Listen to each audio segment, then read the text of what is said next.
Ever wanted to create your own songs but thought it was too complicated?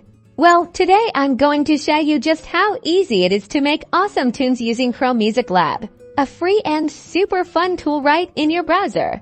First, head over to the Chrome Music Lab website. Just search for it on Google. Once you're there, click on Songmaker. This is where the magic happens. You'll see a grid. Each row represents a different note, and each column is a beat. To add a note, simply click on a square C. Easy peasy. You can create a melody by clicking on different colored squares to create different notes. Experiment with different combinations. Want to speed things up or slow them down? Look at the bottom. There's a tempo slider you can adjust to change the speed of your song. You can also change the instrument. Click the instrument icon at the bottom and pick your sound from many options such as piano, marimba, or strings.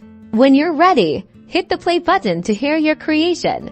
And the best part, you can save your song and share it with friends. Just click save and copy the link. It's that simple. Chrome Music Lab is all about experimenting, so don't be afraid to try new things and have fun making amazing music. Now go, create your own masterpiece.